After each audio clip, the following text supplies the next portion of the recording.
Sa RA 4136, ang student permit ay dapat hindi bababa sa edad na 20 na taong gulang, 18 na taong gulang, C. 16 na taong gulang. Tamang sagot, C. 16 na taong gulang. Sa anong pagkakataon hindi maaring mag-overtake?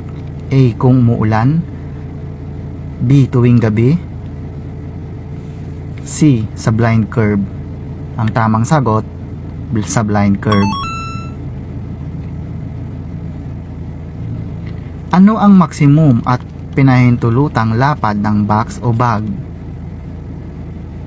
A. 14 na pulgada mula sa magkabilang gilid, B.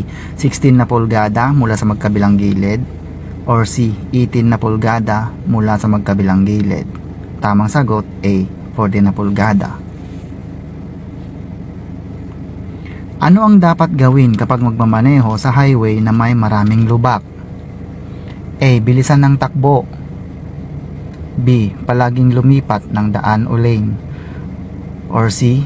Bagalan ng takbo. Ang tamang sagot, C. Bagalan ng takbo. Ang busina ay para sa A. Ingay, B. Magbigay babala para makaiwas sa disgrasya, or C. Pampagising. Tamang sagot, B. Magbigay babala para makaiwas sa disgrasya.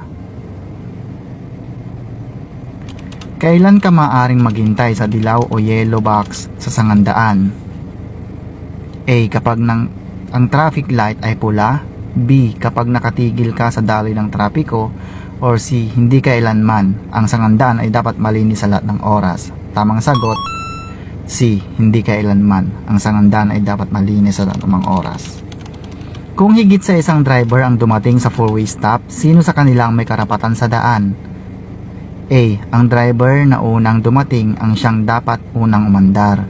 B. Ang driver na huling dumating ang siyang unang dapat umandar. C. Ang driver ng higit na malaking sakyan ang siyang unang dapat na umandar. Tamang sagot, A. Ang driver na unang dumating. Ang driver ay nararapat na laging magbigay ng daan sa mga sakyan may blinkers o sirena nakabukas dahil sila ay A.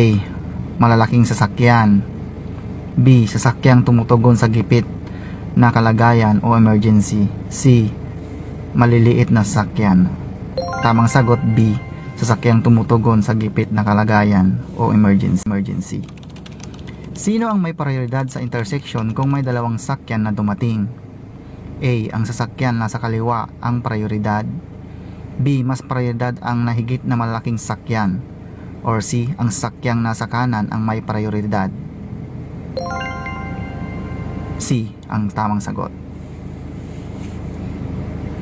Kung liliko pa kanan, nararapat na A. Bagalan ng takbo, manatili sa pinakalabas na bahagi ng daan at magsignal upang lumiko sa kanan. Tuwang up ng kalsada at signal upang lumiko sa kanan 15 metro bago lumiko, or C. Manatili sa kanan daan ng kalsada at magsignal upang lumiko sa kanan 30 metro bago lumiko. Tamang sagot, A. Bagalan ng takbo.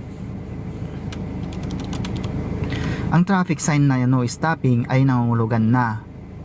Maaari kang huminto sandali kung magsakay o magbaba ng pasahero ng mabilis.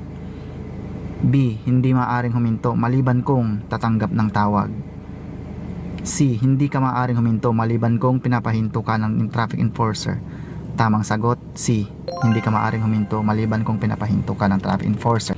Totoo ba na ang di kumikilos na pulang trapikong ilaw ay nangungulugang dapat kang huminto hanggang sa sangandaan ay maging maliwalas para magpatuloy? A. Totoo.